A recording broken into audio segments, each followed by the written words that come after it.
좋았어요. 이제 공법상 이용제한 거래 규제에 들어갑니다. 4절 보고 있어요? 자, 우리가 지금 물건 하나 중개하려면 기본적상 조사를 했죠?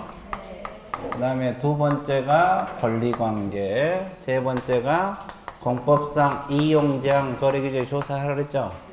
그러면 이건 뭘로 확인한다 그랬어요? 아까 토지 이용계획 확인서. 자, 첫째 줄 맺어보세요. 자, 111페이지 하고 있어요. 이용자. 도시지역 내외를 불문하고 토지 이용계획 확인서입니다. 근데 토지 이용계획 확인서에 모든 이용 제한이 다 나와 있어요? 중요한 것만 나왔어. 그럼 거기 나오지 않는 것은 어떻게 하라고 했어요? 관련 법령 세 번째 줄 동그라미 그 제한사항을 보충하라. 이게 주변에 문화재가 있다면 문화재 보호법. 그죠?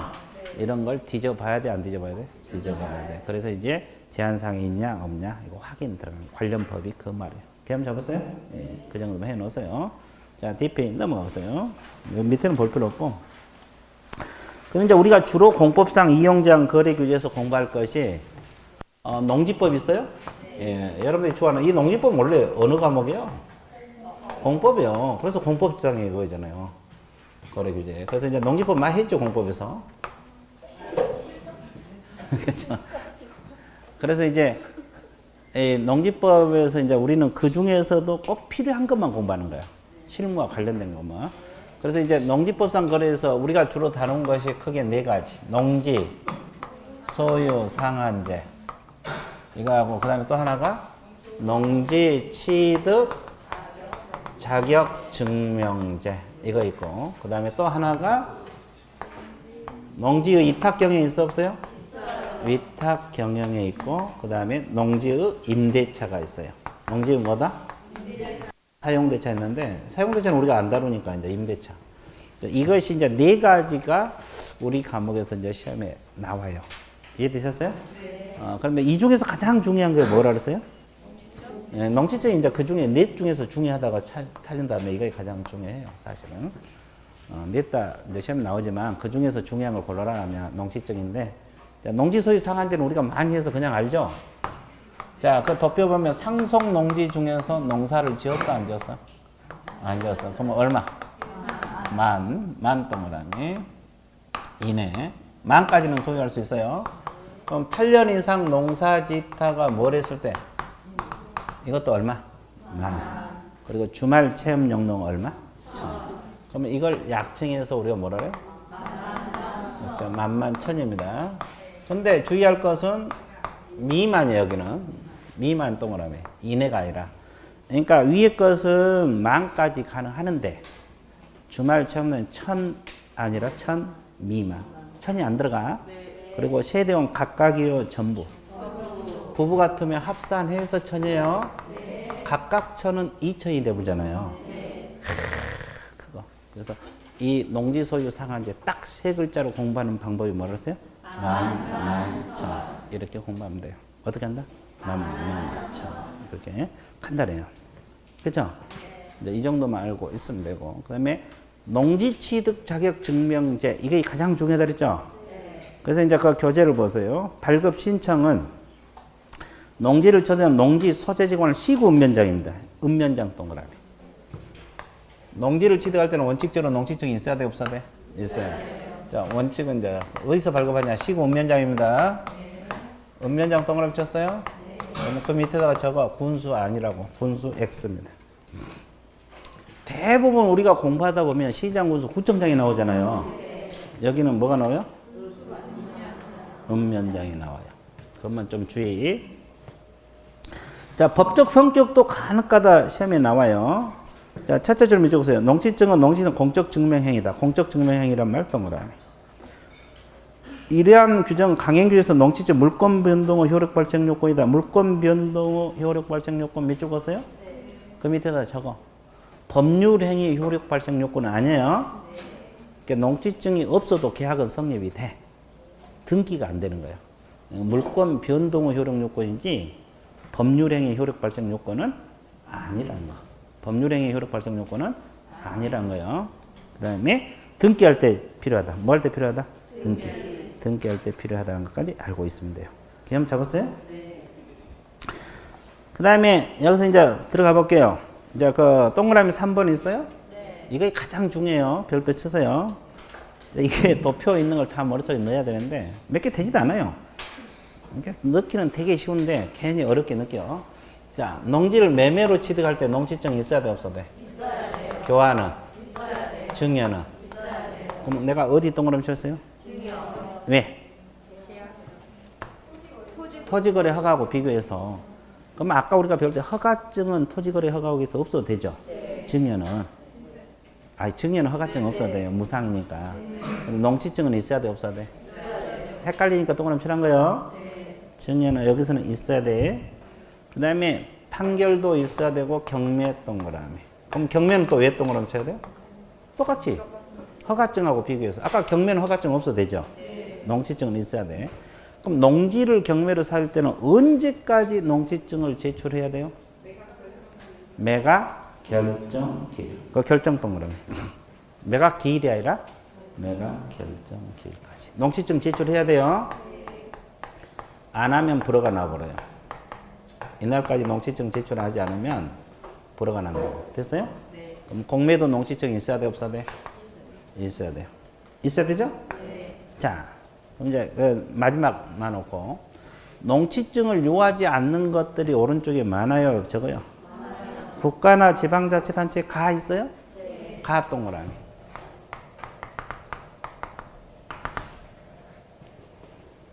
왜 그러면 여기 조사했다가 내가 동그라미 치라 그랬을까? 그 이유. 이건 농지증 없어도 되는데. 주체가 누구냐에 따라서. 그럼 국가로부터 개인들이 사들 때는 있어야 돼. 로부터는 있어야 돼. 이건 없어도 되고, 국가로부터, 지방자치단체로부터로 사들이면 있어야 돼, 없어도 돼? 그래서 동그라미 칠한 거예요. 그 다음에 상속은 없어도 되죠? 근데 가로 안에 상속 인에게 한 요정. 인에게 동그라미. 그럼 이건 또 왜 동그라미 쳐야 돼요? 그렇지. 상속인이 아닌 자에 대한 유증은 농지증이 있어야 돼, 없어야 돼? 있어야 돼요. 그러니까 유증만 외우면 안 되고 누구에게 유증했냐에 따라 달라져요. 상속권이 있는 자에 대한 유증은 없어도 돼요. 상속하고 똑같이 취급하는 거예요. 근데 상속권이 없는 자에 대한 유증은 있어요. 그리고 담보농지는 없어도 된다 그랬죠? 네. 그 다음에 거기 세 가지 묶으세요. 농업법인은 뭐? 합병, 시효 완성, 공유농지, 분할. 이거 묶어놓으세요. 이것은 내가 옛날에 기본서는 적으란 거거든요. 이것은 농지증이 없어도 돼요. 자, 농업법인 합병, 공유농지 분할, 시효 완성. 이런 것은 농지증이 없어도 돼요. 그 다음에 농지 전용 무슨 완료? 협의 완료 동그라미. 농지 전용이라는 건 농지로만 쓴다는 거예요? 다른 용도로 쓴다? 협의 완료한 농지는 없어도 되는데 농지 전용 허가를 받는 경우는 있어요. 자, 전용 허가는 왼쪽에다 적으세요. 있어야 돼요. 신고도 있어야 되고. 농지 전용 허가나 신고는 있어야 되고 협의 완료는 없어도 됩니다. 이것도 비슷하잖아요. 그 다음에 주상공업지역 내의 농지는 없어도 되죠? 없어도 돼요. 그럼 녹지지역은 둘로 나눠주잖아요. 자, 도시계획사업으로 들어간 것은 없어도 되죠? 그럼 도시계획사업으로 들어가지 않는 것은 있어야 돼요. 자, 그래서 이제 그 비읍하고 이음 비교돼 있죠? 그래서 이제 이게 가장 중요하다. 자, 그러면 지금 머릿속에 다 들어왔어요? 안 들어왔어요? 반은 들어와? 그런 말이 또 어디 있어? 그럼 빨리 넣어. 지금 빨리 넣어. 빨리 넣어, 지금. 네. 지금 빨리 넣어봐요. 다 넣었어요? 예, 좋아요. 그 다음에 책을 보세요. 이제 동그라미 4번. 농지증을 발급하려면 이쪽은 다 발급해야 되잖아요. 뭘 작성해갖고 들어가요? 농업경영계획서가 있어요. 그걸 작성해서 누구에게 발급 신청? 시군면장. 그러면 며칠에 발급? 4일인데 그 밑에 동그라미 3번 주말체험 영농 전용허가 학교 실습지 이것은 며칠? 2일 이내 발급합니다. 면제되는 것은 며칠? 2일. 그 관계 알고 있어야 돼요. 면제되는 거 세 가지 있죠? 네. 면제되는 것도 농취증은 있어야 돼. 2일 이내 발급이니까. 자, 그 다음에 오른쪽 페이지. 농업 경영에 이용할 목적으로 농지를 취득해야 되잖아요. 근데 안 해. 사놓고 안 해. 그러면 사유 발생일로부터 몇 년 이내 처분? 1년 동안. 사유 발생일부터 1년 이내 처분해야 돼. 그래도 안 해. 그러면 처분 명령 떨어져요. 몇 개월 이내? 그럼 아까 토지거래 허가구에서 이행명령은 3개월. 여기서 농지 처분 명령은 6개월. 비슷하죠? 그래도 말 안 들어. 그럼 이행강제금은 100분의 얼마? 20. 매년 1회 부과가 똑같아요. 이것은 똑같고 100분의 20만 차이야. 아까 토지거래 허가구역은 100분의 10 범위 내에서. 농지는 100분의 20입니다. 이거 구별해야 되고. 그 다음에 농지 위탁경이 있어요. 첫째 좀 이쪽으세요. 농지 소유자는 다음 경우 외에는 소유 농지를 위탁 경영할 수 있다 없다? 원래는 위탁 경영 못해. 근데 예외적으로 몇 가지 있죠. 이 중에서 중요한 것만 내가 간추려 놓은 거예요. 네, 중요한 거. 그 외에도 몇 가지 더 있는데 중요한 거. 징집 소집 이쪽 보시고. 3개월 이상 무슨 여행? 9개월. 3개월이요. 그 질병, 치약, 선거에 따른 공직침, 부상으로 몇 개월 이상? 3개월.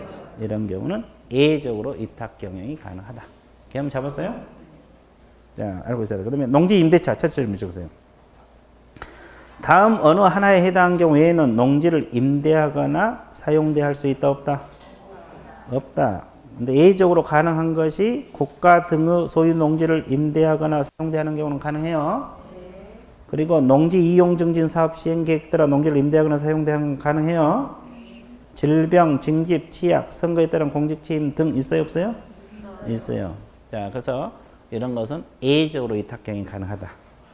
또는 임대가 가능하다. 됐어요? 예. 그 다음에 이제 임대차 계약과 상대차 서명계약 동그라미. 무슨 계약을 원칙으로 한다? 서명계약. 그리고 임대차 기간은 몇 년? 3년 이상입니다. 몇 년 이상? 3년 이상. 그리고 정하지 않을 거나 짧으면 몇 년 이상? 3년. 3년으로 봐요. 근데 주임법은 몇 년? 2년. 농지 임대차는 3년. 원리는 똑같거든요. 기간만 달라. 그리고 마지막 임대농지 양수인은 임대인 지위를 승계한 것으로 봅니다. 이것도 주임법 원리는 같죠? 원리는 같아요. 그래서 이제 농지 임대차는 3년이고 서명계약이 원칙이란 말까지 알고 있습니다. 끝났어요. 자, 그래서 우리가 이제 실무와 관련된 내용들은 이것과 관련된 거 다 공부해 봤어요. 끝났어요. 그 다음에 5절 제목이 뭐예요?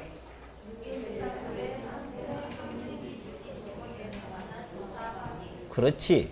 이건 크게 공부할 건 없고 우리가 봐보세요. 이제 상태 조사해야 돼, 안 해야 돼? 해야 돼요. 입지 조사해야 돼, 안 해야 돼? 환경조건 조사를 했죠? 네. 자, 그럼 상태 들어갑니다. 책을 보세요. 벽면 도배 상태, 내외부 시설물 상태. 이게 상태야. 내외부 시설물 상태가 뭐예요? 수도, 전기, 소방, 열공급, 승강기, 배수 있어요? 그럼 이건 어떻게 조사한다 그랬어요? 뒷페이지 넘겨보세요. 자료 요청. 의뢰인에게 자료 요청. 상태 자료 요구입니다. 뒤에 상태 자료 요청 동그라미. 의뢰인에게 물어봐서 조사한다. 이 말이죠. 그죠? 자, 그 다음에 2번 환경 조건 있어요? 환경 조건 확인 사항이 일조량, 소음, 진동이 환경 조건이고 비선호실까지 확인해야 되죠? 그러면 일조, 소음, 진동은 어떻게 조사해? 자료 요청. 요구 같은 말이고 비선호시설은 개공이 직접 조사. 밑줄만 그어서 다 해놨잖아요. 그래서 이제 비선호시설은 개공이 직접 조사. 일조, 소음, 진동은 자료 요청. 그렇죠? 그 다음에 입지 조건은 5가지 반드시 외우라 그랬죠. 도로에서 어디 동그라미? 도. 대중교통에서 대. 주차장에서 주. 교육시설에서 교. 판매 및 의료시설 판. 그럼 어떻게 한다? 도, 대, 주, 교, 판. 어떻게 한다? 도, 대, 주, 교, 판. 어떻게? 도, 대, 주, 교, 판. 개공이 직접 조사요. 그 다음에 조세를 조사해야 되는데 이전 관련 조세를 조사해야 됩니까? 취득 관련 조세? 종류 및 세율 조사하라 그랬죠? 그러면 우리는 종류 말면 돼. 세율은 어디서 배워? 그렇지! 이제 종류 말면 돼.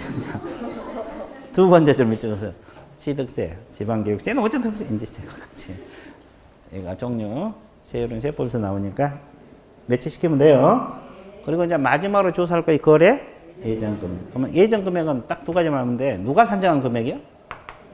개공이 산정, 개공동을 하네. 개공이 계략적으로 산정한 금액을 말합니다. 의뢰인 산정한 금액 그럼 틀려버려요. 개공동그라미 치세요. 개공인 산정한 금액이라는 걸 알고 있고, 그 다음에 이건 설명해야 돼, 안 해야 돼? 그리고 확인 설명서 기재해야 돼, 안 해야 돼? 해야 돼. 해야 됩니다. 그래서 이제 그런 내용. 그럼 물건 다 조사했어, 안 했어? 그럼 이게 조사한 걸 매수인에게 설명해야 돼, 안 해야 돼? 그러면 계약이 이루어지면 계약서 쓸 때 확인 설명서 써야 돼, 안 써야 돼? 그럼 확인 설명서도 몇 문제 정도 나와요? 두 문제까지도 나와요. 그럼 이제 이거 다 공부하는데, 자, 거기, 요약집에 잘 정리가 되어 있어요. 이것만 해도 문제 푸는 데는 전혀 지장이 없어요. 다만, 머릿속에 넣냐, 안 넣냐, 그게 문제지. 못 넣어요? 다 넣을 수 있어요. 이것은 여러분들이 신경 안 써도 듣다 보면 다 돼. 그러니까, 가만 보되, 머리를 생각하면서 봐야 돼. 자, 무아지경 상태에서 보면 잠이 와서 한 거예요. 자, 1이 뭐요? 주거용. 2가 비주거용. 3이 토지. 4가 임목, 광업재단, 공유경제상. 그러면 이것은 뭐 위주로 공부하라 그랬어요? 주거용은 전체적으로 공부하고 나머지는 비교만 하면 된다 그랬죠? 예, 그럼 이제 주거용은 그래서 내가 다 실어놨어요. 나머지는 비교만 해놨고 그대로 공부하면 돼요. 그럼 주거용에 뭐가 들어있나 봐보세요. 단독, 공동, 매매, 임대, 거래했던 것만 V자로 체크하면 돼요. 그다음에 확인 설명 근거 자료란은 있어요, 없어요? 있어요. 설명할 때 이걸 제시하면서 설명하라 그랬죠? 네. 그러면 등기 권리증, 등기 상징물서, 토지 대장, 건축물서, 지적도 임야도, 토지 영경서 서식화 돼 있죠? 네. 그럼 거기 지형도는 서식화 돼 있어, 안 돼 있어? 안 돼 있어요. 그 지형도 X라고 적어봐요. 이거 과거에 시험 나왔어. 확인 설명서 서식의 지형도는 명시되어 있지 않다. 이렇게 지문이 출제가 돼서. 그 지문 맞아, 틀려? 맞아. 지형도가 없잖아요. 별걸 다 문제가 나오죠? 왜냐하면 출제자 마음이니까. 지형도는 명시되어 있지 않다. 명시 안 됐잖아요. 그러지? 그 다음에 대상 물건의 상태에 관한 자료 요구사항은 내가 두 가지 적는다고 했죠? 다 적어놨어요? 요구한 사항 및 그 관련 자료 제출을. 그러니까 벽면 도배 자료 요구했는데 그쪽에서 제시했냐 안 했냐. 요구한 사항 및 관련 자료 제출 요구. 적었어요? 인자 적은 사람도 있네. 적어봐요. 요구한 사항 및 관련 자료 제출. 이거 1번이고 2번이 뭐요? 자료 요구 및 그 불응 사실을 기재. 2번 그래갖고 자료 요구 및 그 불응 사실 기재. 우리가 법에서 배울 때 자료 요구했는데 불응했으면 불응 사실 설명하고 기재하라 그랬죠? 여기다 기재한 거야. 여기다 기재.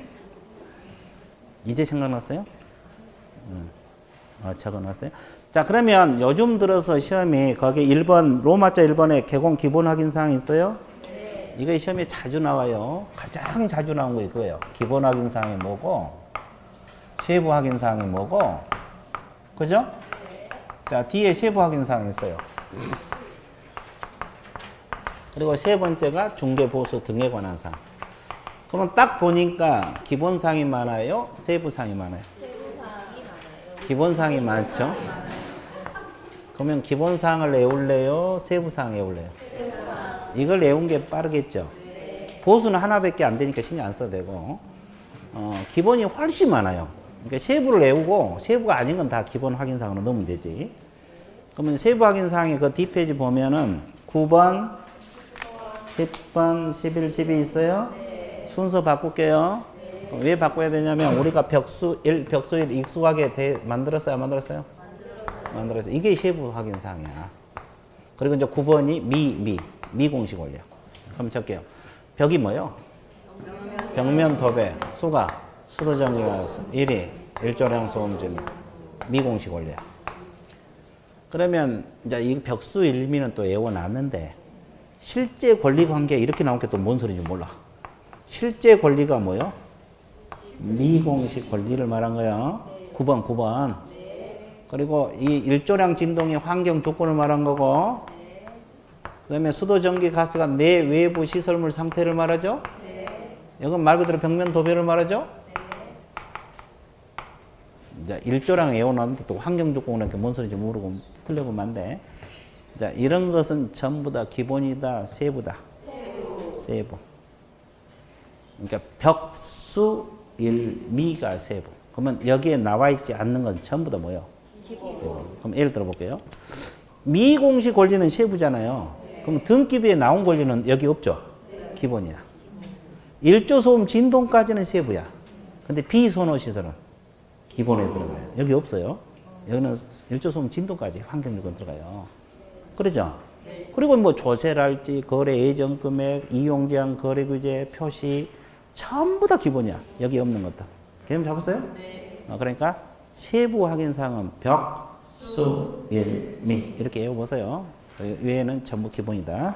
여기 생각하면 돼요. 자, 다시 앞쪽으로 넘어가세요. 자, 거기서는 다 정리를 해놔서 밑줄만 그으면 돼요. 뭐 적을 거 없어요. 자, 어떻게 공부하냐? 물건의 표시란 있어요, 없어요? 토지는 세 가지가 서식화됐다는 것까지 알고 있어야 돼요. 소재지, 면적, 지목. 필요한 것만 다 넣는 거예요. 그럼 이건 뭘 보고 작성한다 그랬어요? 오른쪽에 토지대장 등. 토지는 토지대장 등이죠?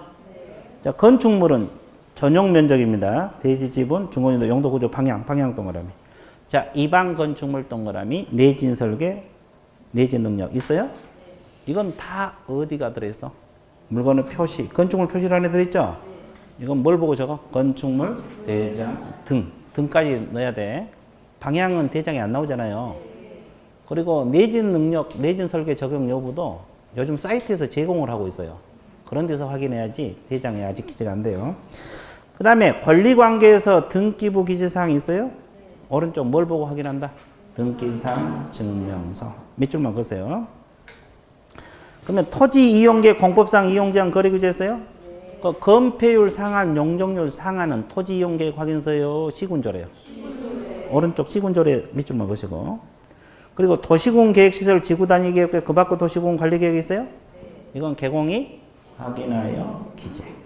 그리고 그 외에 지역지구랄지 토지거래 허가구역이랄지 그죠? 투기지역이랄지 그 밖에 이용제한 거래 규제 있어요? 이것은 토지 이용계획 확인서. 거기 없는 것은 부동산 종합정보망 등까지 들어야 돼. 이 등이 아까 관련 법령이 있잖아요. 여기 들어가는 거예요. 그리고 임대차는 재임민가에 생략할 수 있다. 생략할 수 있다. 밑줄 먹으세요. 임대차는 적어도 되고 안 적어도 된다. 자, TP에 넘어가세요. 자, 입지 조건이 있어요. 주거용에서 입지 조건이 있어요, 없어요? 입지 조건은 무조건 내부라 그랬죠? 주거용은 도로, 대중교통, 주차장, 교육시설, 판매 및 자, 두 문자 동그라미. 도, 대, 주, 교, 파. 어떻게 한다? 도, 대, 주, 교, 파. 이건 개공이 직접 조사합니다. 자, 관리에 관한 사항도 기본 확인 사항이에요. 경비실이 있냐 없냐, 이탁관리, 자치관리냐 이거죠? 개공이 직접 조사. 자, 비선호시설 몇 킬로까지만 조사하면 돼? 1km. 이것도 개공이 직접 조사. 그 다음에 거래 예정 금액 등 있어요? 그러면 예정 금액은 오른쪽 중개가 완성되기 전의 예정 금액을 적어요. 근데 개별 공시지가 공시가격은 중개가 완성되기 전의 공시지가 공시가격을 기재하되 임대차 경우는 생략할 수 있다 없다? 공시지가 공시가격만 그래. 예정 금액 말고 임대차는 생략할 수 있다. 다 넣어놨죠. 그 다음에 이제 조세. 조세는 몇 가지 예우를 했어요? 세 가지. 취득세, 농어촌 특별세, 지방세. 이거 세율 적게 되어 있거든요. 세율은 세법이 찾아서 적으면 되고. 그 밑에 참고 표시 한번 읽어보세요. 아니, 이거는 재산세는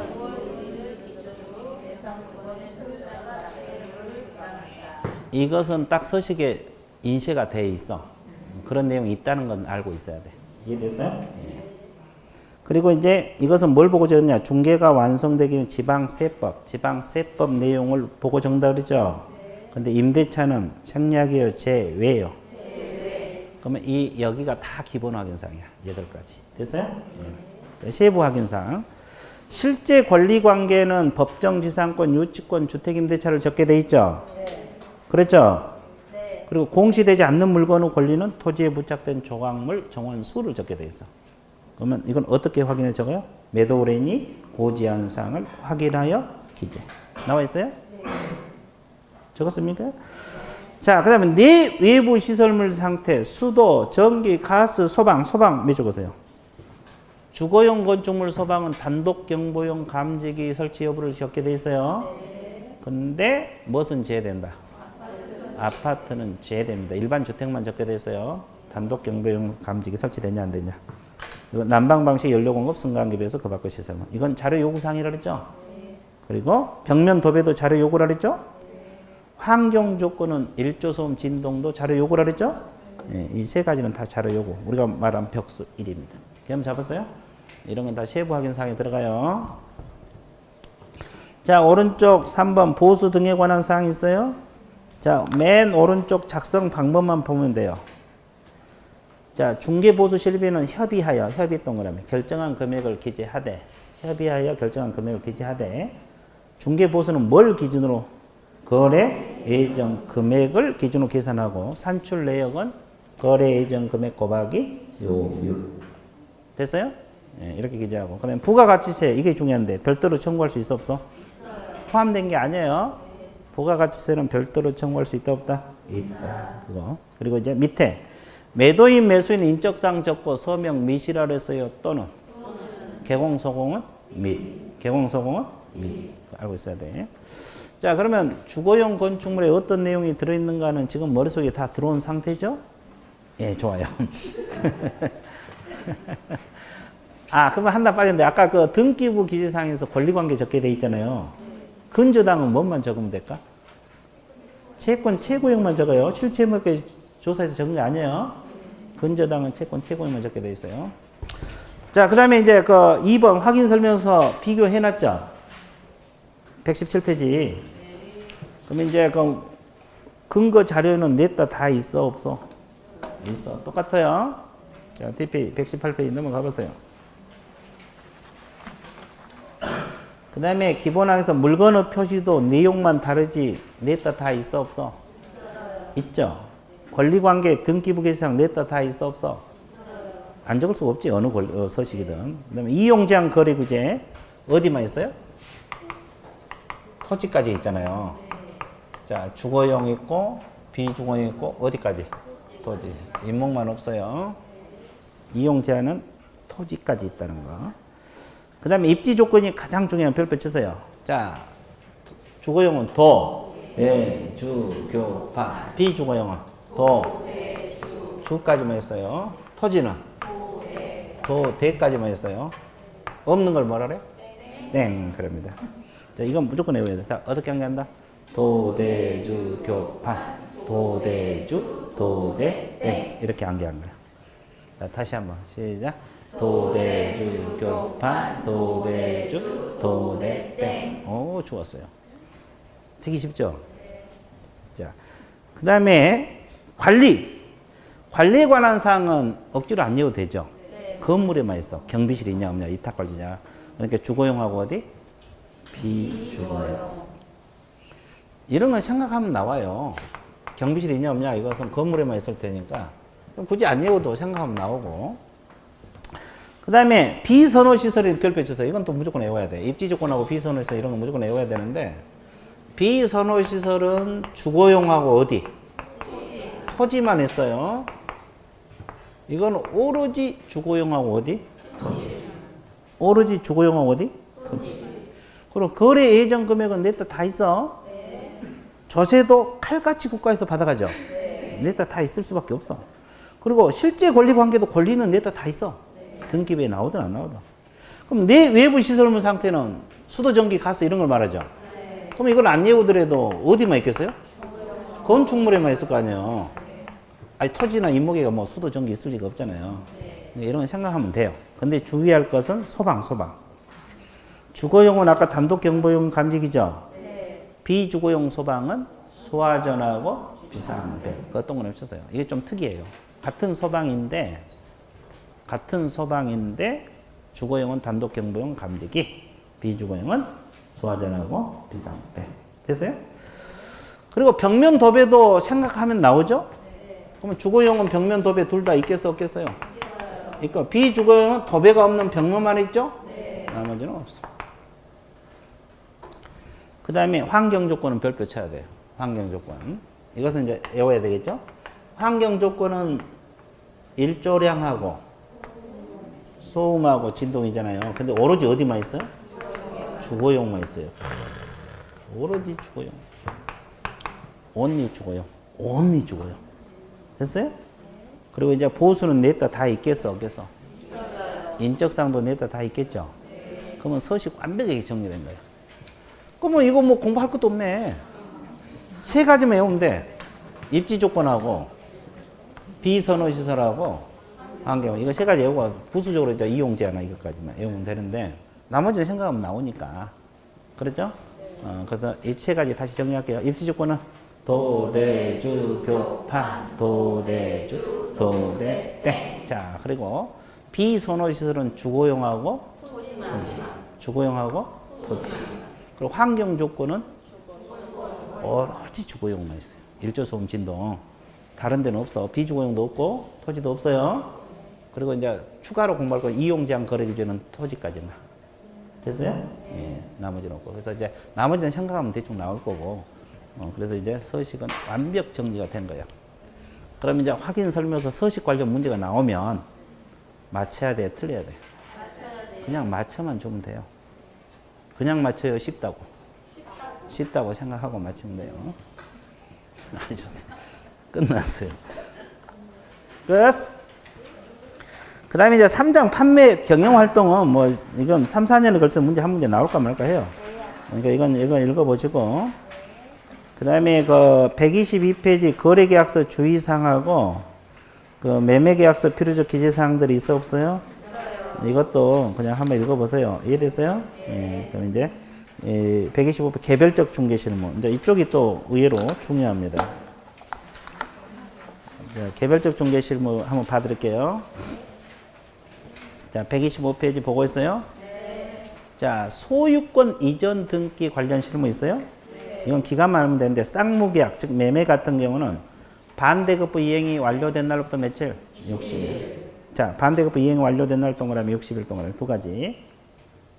보통 우리가 60일 이내 뭐 하면은 계약일로부터 계산한 게 많죠? 네. 근데 등기는 반대급부 이행이 완료된 날. 잔금 지급일로부터 계산합니다. 네. 이전 등기 하라고. 그러면 증여는 편무계약이잖아요. 네. 효력 동그라미. 효력이 발생한 날로부터 며칠? 60일. 60일. 자, 기간만 좀 알아두세요. 자, 보존 등기 신청을 보냈는데 보존 등기가 가능함에도 불구하고 미등기죄로 계약 체결했죠? 네. 그러면 계약일을 기준한다. 이때부터 며칠? 60일. 보존 등기 하라요. 이건 보존 등기입니다. 보존 등기가 가능한데도 미등기죄로 계약을 체결했죠? 네. 그럼 언제부터 계산한다? 계약 체결일을 기준합니다. 그럼 보존 등기가 불가능해서 미등기죄 계약을 한 경우 있어 없어요? 있어요. 이때는 보존 등기를 신청할 수 있게 된 날을 기준해서 며칠? 60일. 그럼 기간은 다 같아요? 달라요? 이게 시점을 좀 봐주세요. 그 다음에 계약서 거민도 거의 매년 출제가 되고 있어요. 그래서 이제 거민에서 원리를 안 게 중요하다 그랬죠? 자, 거기 계약 원인 동그라미, 소유권 이전 등기 동그라미, 그럼 부동산 소재지 관할 시장구수 구청장이라 그랬죠? 그 위임을 받은 자. 자, 여기서 받아 등기소에 제출한다 그랬는데, 거민 대상이 되는 것은 뒷페이지 넘겨보세요.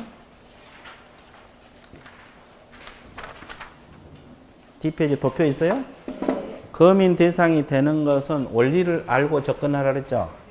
방금 배웠듯이 계약이면서 또 소유권 이전이면서 또 토지 건물을 대상으로 합니다. 잊어먹으면 원리를 생각하세요. 계약이면서 소유권 이전이면서 뭘 대상으로 한다? 토지 건축물을 대상으로 한다. 이 세 가지 원리를 항상 기억을 하세요. 그러면 이제 하나씩 분석 들어갈게요. 매매는 계약 맞습니까? 네. 소유권 이전 맞죠? 네. 그래서 일본은 매매는 매매 계약서 검인 받고 그다음에 또 교환 계약서도 검인 받으라 그랬죠? 증여 동그라미. 자주 틀리니까 동그라미 칠한 거예요. 증여도 계약이면서 소유권 이전 맞죠? 검인 대상이 돼. 여기서는 유상무상 안 따져. 여기는 계약이냐 이전이냐 이걸 따지지 유상무상 안 따져. 그죠? 자주 틀려서 동그라미 칠한 거예요. 증여 검인 받습니다. 증여 계약서. 그럼 복습할게요. 오늘 다 배웠네. 토지거래 허가구에서 증여로 취소할 때는 허가증 필요 없죠? 농지는 증여 있어야 되고. 자, 증여는 검인 받아 안 받아? 받죠. 좋았어요. 아주 나날이 발전했어. 그러면 애국인들이 부동산 취득할 때는 며칠 이내 신고해야 돼? 증여는?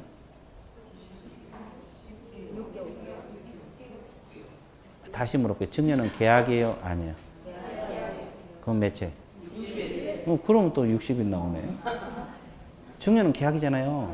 아까 매매는 안 하고 증여. 그죠? 60일? 증여는 계약이지. 맞죠? 자, 금방 흔들면 안 돼. 그 다음에 니은 디귿 묶으세요. 명의신탁 해지 약정서하고 공유물 분할 계약서 있어 없어요? 이것도 계약과 관련되기 때문에 검인 받아야 돼. 그 다음에 판결서하고 그 니을 미음 묶으세요. 판결서하고 판결과 같은 효력을 갖는 조서 있어요? 이건 별도로 공부해야 돼. 계약 아니잖아요. 자, 이건 검인 받습니다. 이건 별도로 공부하라 그랬고. 그럼 이제 반대 해석하면 검인 안 받는 게 쭉 나오죠. 기억해 보면 경매, 공매, 수용. 이건 왜 안 받아요? 계약이 아니니까. 그렇죠? 그 다음에 니은에 보면 전세권, 임대차, 저당권은 왜 안 받아? 그렇죠. 소유권 이전이 아니잖아요. 소유권 이전이 아니죠? 등 속에 저당도 들어가요.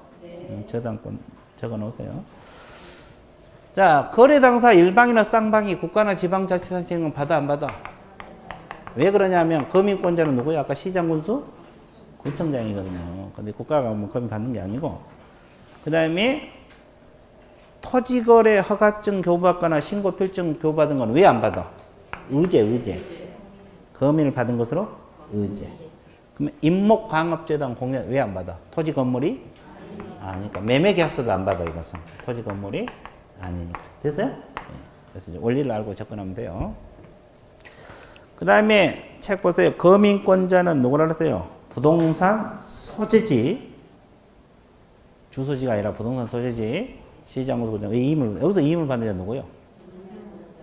읍장, 면장, 동장. 적으세요. 이임 받는 자, 읍면, 동장. 읍장, 면장, 동장.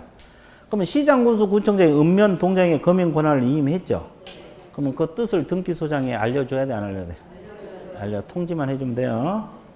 자, 그 다음에 신청은 계약 당사자 중 1인 동안은 그 이임을 받는 자. 그러면 여기서 위임을 받는 자는 변호사, 법무사, 개공. 그러면 개공도 이임을 받으면 검인 신청할 수 있어 없어?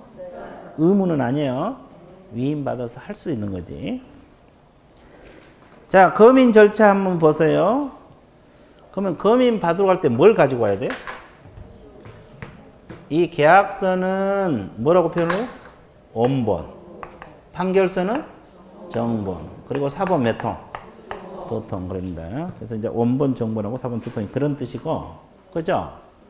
그러면 두 개 이상의 시군구에 있는 수개의 부동산 소유권의 이전을 내용을 한 계약서, 판결서 검인 받았을 때는 어떻게 해야 돼요?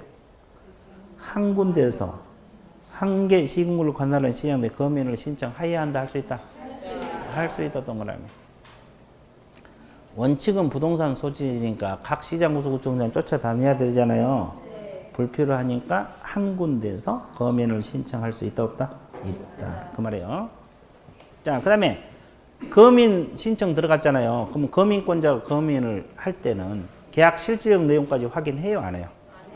형식적 요건 등. 이거 시험 자주 나와요. 계약 내용의 진정성을 확인한다, 이거 틀리고. 실질적 내용 확인한다, 틀리고. 형식적. 서류상에 하자 없으면 검인해준다, 이 말이고. 자, 그 다음에 검인계약서 사본. 자, 검인권자가 검인계약서 사본을 몇 통 작성했어요? 2통. 한 통은 보관하고, 한 통은 세무서장에 통보해주라고 돼 있죠? 송부해줘, 송부. 세금 때문에 그렇습니다. 자, 그 정도. 그 다음에 밑에 전매시 검인 신청 세 줄 읽어보세요.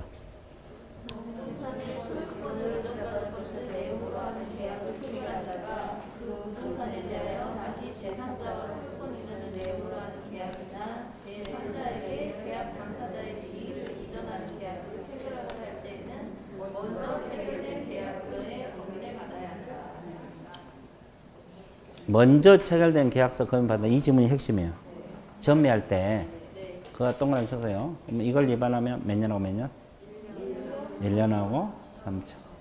밑에 나와 있잖아요. 13이라 그래. 뭔 쌈? 뭔 쌈? 뭔 쌈? 그럼 이제 오늘 벌칙 배운 거 몇 가지만 정리해 드릴게요. 징역 벌금만. 징역 벌금만. 자, 토지거래 허가구역에서 허가를 받지 않으면 2년 이하의 징역하고 벌금 얼마? 다시 징역 벌금만 과태료 빼고 징역 벌금만 내가 이야기한다고 했어요. 토지거래 허가구에서 허가를 받아야 되죠. 허가를 받지 않고 계약을 체결하거나 속임수로 체결하면 어떤 죄? 2년 이하의 징역에 벌금 얼마? 아이 100분의 30 토지지대가 100분의 30에 상당하는 금액이라고. 100분의 30? 토지지대가 100분의 30? 토지지대가 이거 100분의 30에 30 이하에 해당하는 벌금 됐어요? 그 다음에 또 하나 외국인들이 부동산 취득할 때 허가 받은 지역이 있죠. 군문지역냐 거기서 허가를 받지 않으면 그래 거기는 2년하고 2천 징역 벌금 들어가. 그 다음에 여기 전매할 때 검인 안 받으면 1년하고 3천 1쌈 뭔 쌈? 1쌈. 자, 벌칙도 이렇게 실무 쪽에 모으면 금방 돼. 금방 안 돼? 내가 넣어줄게. 걱정하지 마. 자, 다시. 토지거래 허가구에서 허가 안 받으면 2년하고 100분의 30. 외국인이 허가 안 받으면 2년하고 2천. 전매할 때 위반하면 2년하고 3천. 아, 이렇게 하면 돼. 허가 쪽만, 또 실무 쪽 이렇게 모아가지고.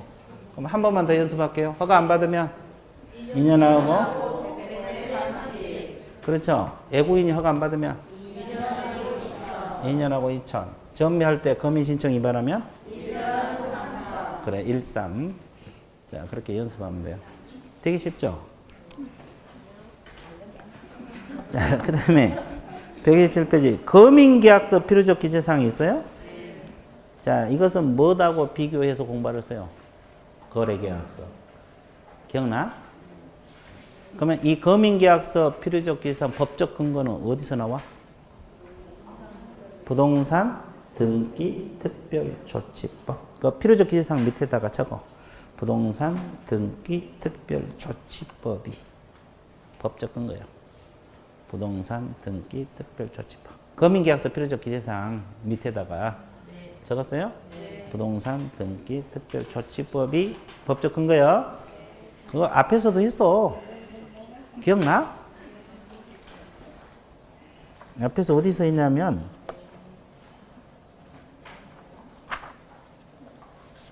요약집 거기 48페이지 나와 있잖아요.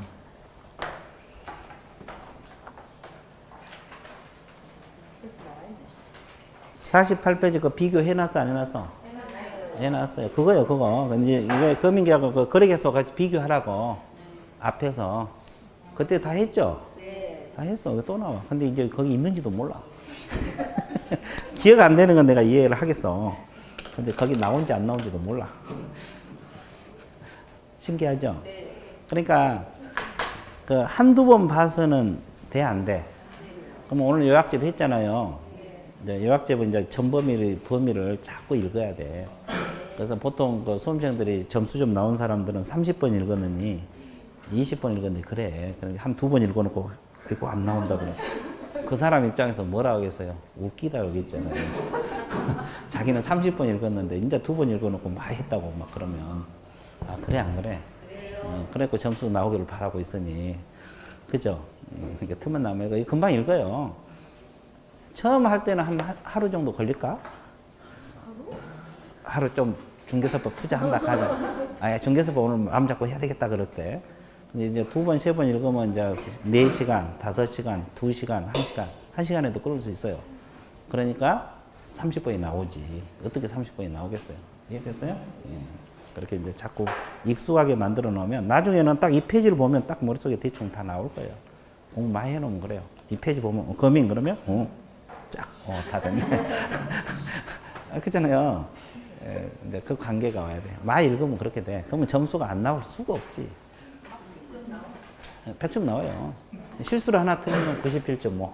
예, 실수를 하나 틀리면. 됐죠? 네. 그 다음에 이제 부동산 실명법 들어갑니다. 이 실명법도 맨날 하잖아요. 그죠? 그러면 명의신탁 약정 개념을 읽으세요. 뭐라 그랬어요? 약정이란 말 읽었어요? 야, 그러면 내가 해줄게. 뭐 아직 안 읽었어. 네 줄 다 읽었을 리가 없어 지금. 자, 여러분들 읽어보니까 시간 엄청 오래 걸리는데. 자, 명의신탁 약정은 자 실판 보세요. 대내적으로는 갑이 소유자죠. 네. 소유권을 보유하거나 보유하기를 하고 명의만 누가 앞으로 합의하는 것이 약정이야. 개념 잡았어요? 그럼 명의를 맡기는 사람을 명의, 맡은 사람을 그러면 줄여서 명신, 줄여서 명수 이렇게. 그러면 이 용어는 끝났어요? 안 끝났어요? 끝났어요. 그러면 이제 공부하는데 전혀 지장이 없죠? 그죠? 그러면 이 법의 근본 취지는 저런 형식으로 타입명의로 등기하라 하지 말라. 그래서 이제 그 3번을 먼저 밑줄 보시면 누구든지 첫째 밑줄 부동산의 물권 동그라미 물권을 약정에서 수탁혐의로 등기하면 된다 안 된다? 안 된다. 그게 이 법의 근본 취지야. 그럼 물권이 뭐라 그랬어요? 자, 소유권은 원래 들어간 거고 전세권, 저당권, 그 밖의 물권. 전세권, 저당권, 그 밖의 물권. 또 적어. 기본서 다 적어놨잖아요. 계속 적어. 여기도 적어놓고 저거도 놓고 이걸 보도 보이게끔 적어봐도 보이고 전세권, 저당권, 그 밖의 물권. 그러니까 소유권만 타입 명의로 하지 말란 게 아니라 전세나 저당도 타입 명의로 하면 걸려 안 걸려? 걸려요. 근데 환매권하고 임차권은 물권이에요, 채권이에요? 안 걸려요. 그러니까 임차권하고 환매권은 안 걸려요. 타입 명의로 해도 이 법에 저촉되질 않아요. 그래서 이제 그걸 알아야 되고 그 다음에 등기 동그라미 맨 뒤에 등기 동그라미 펴세요? 네. 그러면 이건 소유권 이전 등기를 타입 명의로 한 거잖아요. 네. 아 그렇잖아요. 네. 걸리겠죠? 그러면 건물을 신축하면 보존 등기를 타입 명의로 하면 걸려 안 걸려? 걸려. 그러니까 등기에다 또 적어. 소유권 이전 등기, 소유권 보존 등기 다 걸려. 그러니까 보존 등기도 타입 명의로 하면 약정 무효, 등기 무효야. 개념 잡았어요? 그러니까 막상 또 보존 등기 어쩌고 저쩌고 그러면 또 몰라고 또 틀려 그래. 걸려. 약정 무효, 등기 무효라니까. 이해됐어요? 그러니까 그 한 줄에가 그렇게 심오한 뜻이 내포되어 있어. 물권하고 등기라는 뜻이. 이해됐어요? 자, 그 다음에 동그라미 2번 나눠놓고 다시 2번으로 오세요. 그 명의신탁이 아닌 거 있어? 없어요? 있어요. 그 양도담보, 가등기담보 밑줄. 양도담보, 가등기담보는 제외되는 거예요. 그리고 2번 읽어보세요. 부동산의 위치와 면적을 특정하여 이인이상이 부분 소유자로 하는 약정을 하고 그 부분 소유자의 공유로 등기하는 경우. 이걸 줄여서 적어서 가로 열고 상호 명의신탁. 이걸 상호 명의신탁이라래. 이것도 제외되는 거예요. 그러니까 양도담보, 가등기담보는 명의신탁 약정에서 제외되고 상호 명의신탁도 제외되고 그 다음에 신탁재산이 있어요? 이것도 제외되는 거. 세 가지는 명의신탁으로 본다 안 본다? 제외되는 거예요. 이거 다른 법이 적용받아요. 이해됐어요? 제외된 거 알고 있어요. 자, DP 넘어가세요. 그 다음에 이제 128페이지 명의신탁 약정 유형과 효력 있어요? 자, 한번 봐드릴게요. 자, 이것은 2자간 등기 명의신탁 있습니까? 3자간 등기 명의신탁 있죠?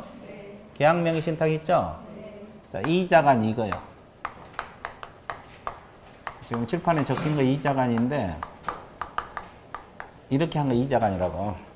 그럼 이 효력 받을게요. 약정은 무효, 유효? 약정은 무조건 무효요. 실명법에서. 그러면 등기는?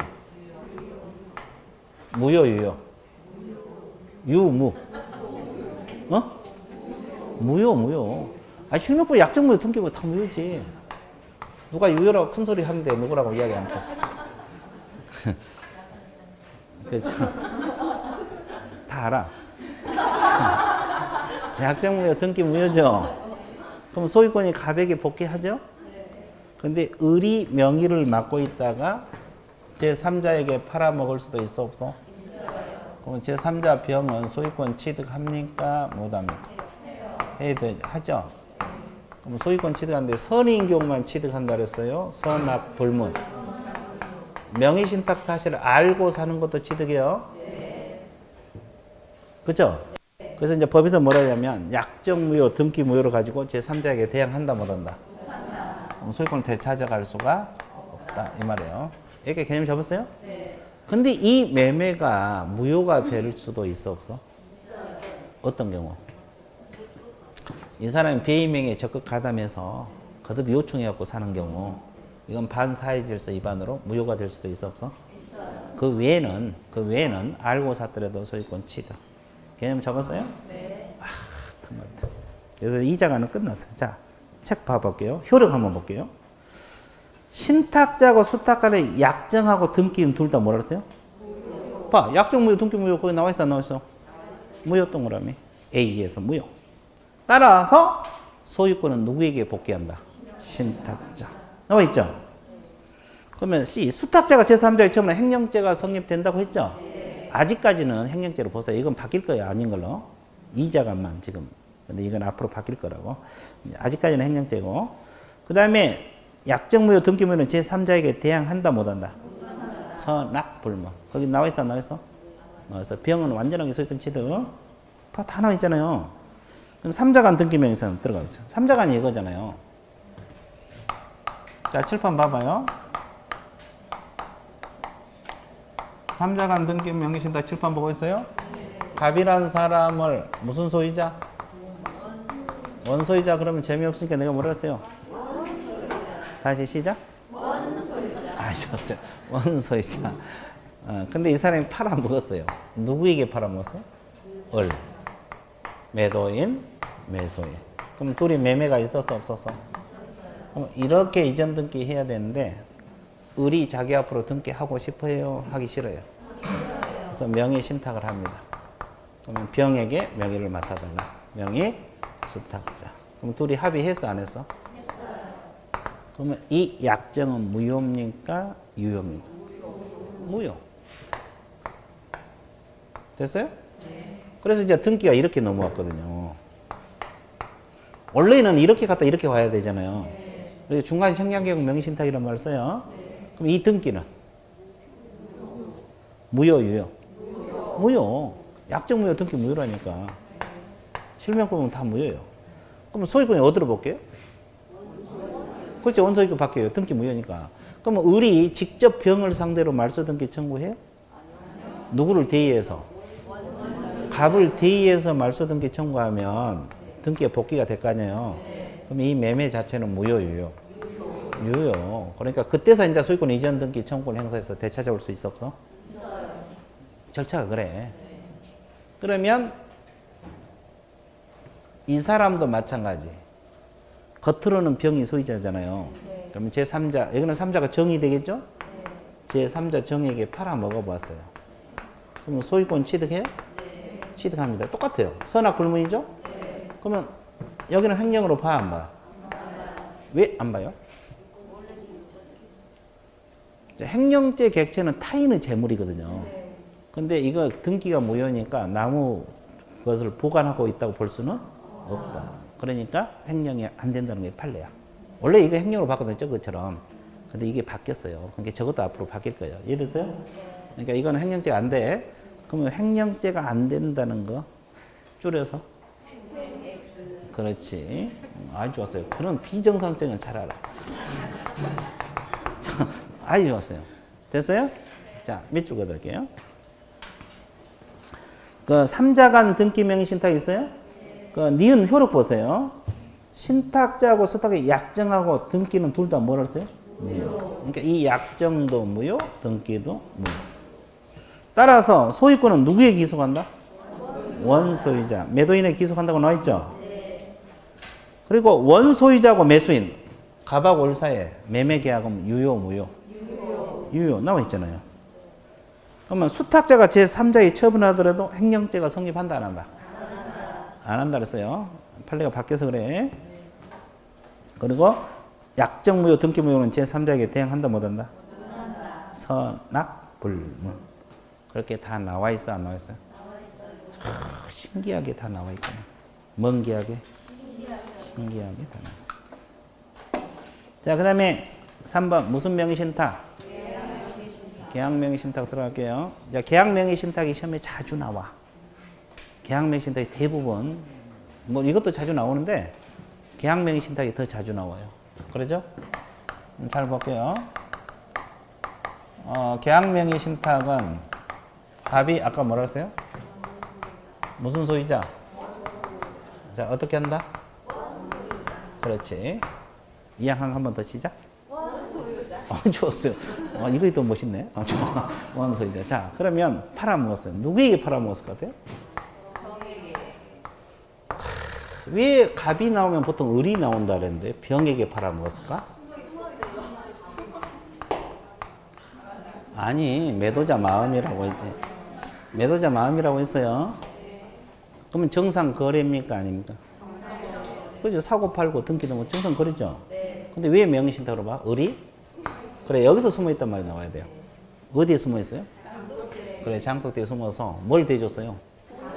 돈을, 자금을 대줬어요.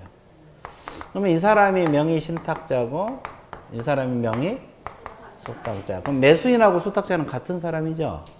갑하고 을하고 관계에서는 수탁자고 갑하고 관계에서는 매수인. 같은 사람이에요. 그러면 이제 이 둘이 합의를 한 거잖아요. 약정을 한 거잖아요. 돈 대주면서 1억 대주면서 저 물건 사놔라. 그럼 겉으로는 드러나 안 드러나? 그래서 이거 문제지. 그럼 드러나게 하려면 장독을 깨야 된다. 그죠? 그럼 이 약정은 무효, 유효? 무효. 등기는? 자, 이 등기는 둘 간의 약정이 있었다는 사실을 원소유자인 매도인이 몰랐을 때. 근데 문제 나올 때 대부분 선이 몰랐다고 전제를 깔아. 아는 경우는 극히 드물거든요. 이게 대부분 몰랐다는 전제를 깔고 문제가 나와요. 됐어요? 선인 경우를 내는 거지. 무효입니다. 근데 알 수도 있어, 없어요? 가르쳐 주면 알잖아요. 그럼 이건 무효요. 그리고 선인 경우는 유효고. 그럼 유효인 경우는 소유권 복귀가 돼요, 안 돼요? 병이 소유권 취득해요. 그죠? 그러면 이제 여기서 이 사람이 소유권을 갖고 있다가 제3자에게 팔아 먹어볼 수도 있어, 없어요? 제3자는 소유권 취득합니까? 못합니까? 선인 경우만 취득해요, 선악불문?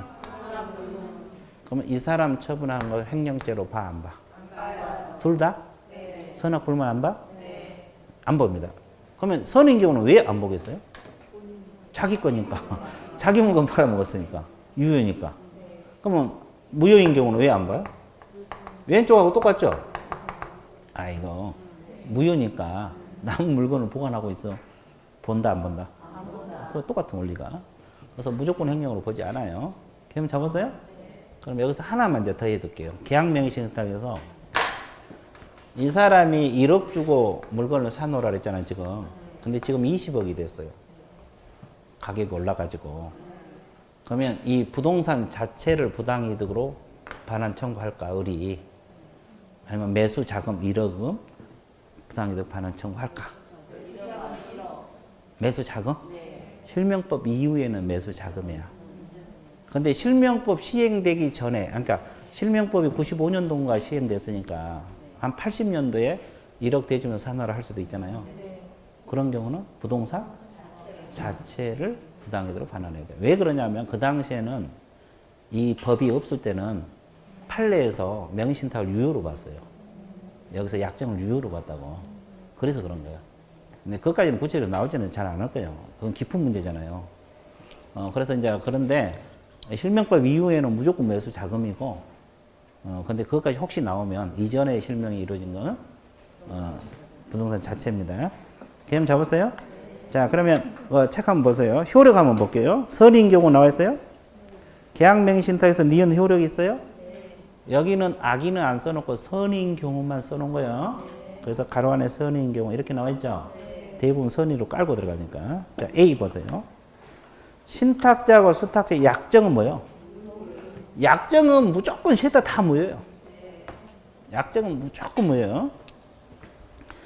그 다음에 원소유자, 즉 매도인과 매수인 사이의 매매 계약과 등기는 뭐다?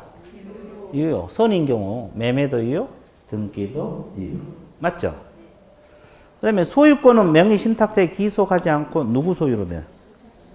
그 이유는 유효니까. 뭐니까? 유효.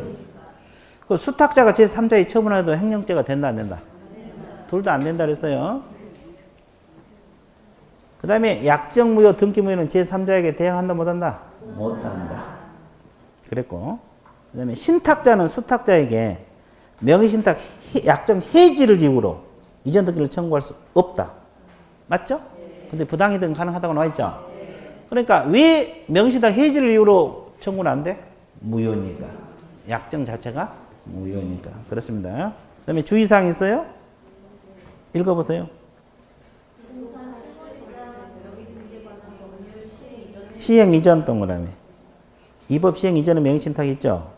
그럼 부동산 자체를 부당이득으로 반환. 나와 있어요? 실명 시행 이후 동그라미. 매수자금 동그라미. 관계를 알고 있어야 돼. 이 법 시행 이후는 무조건 매수자금이야. 아무 말 없으면 이 법에서 묻는 것은 매수자금이에요. 자, 그 다음에 특례. 특례는 가로 안에 뭐라 그랬어요?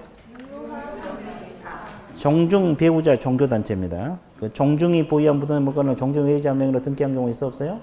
종중 동그라미. 그리고 배우자 명의로 등기한 경우 있어 없어요? 종교단체 하나 더 넣어서요. 종중 배우자 종교단체 세 가지입니다. 종중 배우자는 책에 있잖아요. 종교단체 하나 더 넣으세요. 종중 배우자 종교단체 이것은 조건만 갖추면 특례를 인정한다. 특례란 말은 무효다, 유효다. 유효다. 그것이 조건이 뭐냐? 세금 포탈, 조세 포탈이 아니어야 되고 또 뭐가 아니어야 돼? 강제 집행 면탈이 아니어야 되고 법령 제한 회피를 목적으로 하지 않는 경우는 특례를 인정한다. 그 말은 명의신탁이 무효다, 유효다. 유효고 효력 인정하고 처벌하지 않는다 이 말이야. 그럼 아까 제외되는 거하고 특례하고는 구별해야 돼. 제외되는 것은 아예 실명법 자체가 적용되지 않는 거고 이것은 명의신탁으로 보기는 보는데 효력 인정하고 처벌한다 안 한다? 안 한다. 대신 조건이 있어 없어?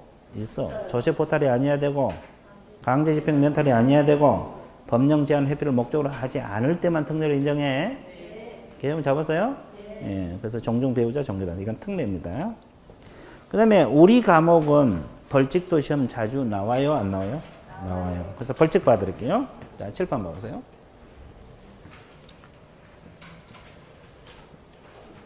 자, 명의신탁을 하라 그랬어요? 하지 말라 그랬어요? 근데 이 갑이 한번 해본 거예요. 그러면 과징금이 들어가. 얼마 정도 부과돼요? 이 부동산 평가액의 30% 범위 내에서, 그러니까 최대가 30%, 그러니까 1억이면 최대 3천까지 뺏어갈 수 있다는 거지. 그리고 수탁자에게는 소유자가 아니니까 과징금이 들어갈 리가 없겠죠. 그럼 이제 과징금 부과받으면 자기 앞으로 빨리 실명 등기 해줘야 돼, 안 해줘야 돼? 근데 1년간 안 해봤어. 왜 안 해본 거예요? 그렇지, 어떻게 된가 보려고. 그러면 이행강제금이라 그래갖고 자기 앞으로 빨리 실명 등기 하라는 뜻에서 또 10% 또 뺏어가. 10% 또 뺏어갔죠? 아, 그랬어, 안 그랬어? 그럼 처음에는 어떻게 된가 보려고 안 했더니 화가 나, 이제. 이행할 거 끝까지 한번 해보자. 그래갖고 이때부터 또 1년 안 해봤어. 그럼 또 얼마 뺏어가? 20% 또 뺏어가. 그럼 다 뺏겨, 안 뺏겨? 뺏겨. 수탁자에게는 이행관계가 있을 리가 없죠? 이것만 있는 게 아니라 벌칙도 있어, 없어? 벌칙은, 자, 수탁자는 5년 하고 얼마? 2억. 이하고 벌금이요. 징역 벌금. 5이. 수탁자는 3년 하고 1억. 3일. 5이 3일이야. 그래서 그 책에 다 나와 있어, 안 나와 있어? 자, 과징금 30% 범위 내. 범위 내까지 동그라미. 범위 내 중요합니다. 그 다음에 이행강제면 과징금 벌써 1년 경과하면 10. 1차부터 다시 1년 경과하면 20. 벌칙 5이. 오이. 수박이 아니라 뭐다? 오이. 수탁제는 3년하고 1월. 3, 1. 됐어요? 5, 2, 3, 1. 어떻게 한다? 5, 2, 3, 1. 이 벌칙도 시험 자주 나와, 우리 과목에서는. 알고 있어야 돼. 그래서 이제, 자, 그래서 벌칙 다시 한번 정리할게요. 징역 벌금. 중요한 거. 토지거래 허가구에서 허가 안 받으면 2년하고 100분의 30. 애국인들이 허가 안 받으면 2년하고 2천. 전매할 때 검인 신청 위반 1년하고 3천. 자, 명의신탁자는 5년하고 2년. 수탁자는 3년하고 1년. 벌칙, 징역 벌금만 해봤어요. 그래서 이제 실무적도 이렇게 해놨다가 잊어먹잖아요. 그럼 내가 또 한번 읊어주면 돼.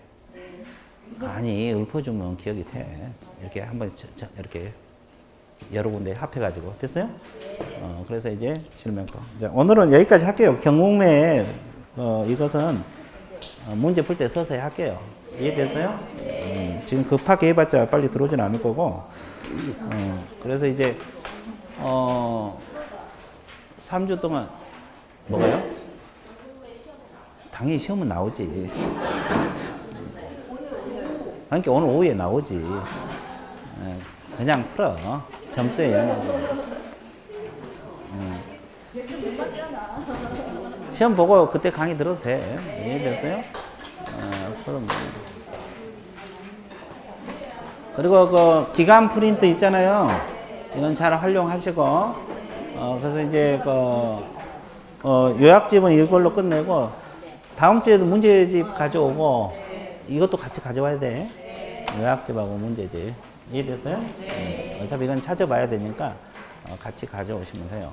그리고 이제 오후에는 또 특강 하실 분 특강 받아야 되고. 자, 오늘 수업 마칠게요. 예. 수고하셨습니다.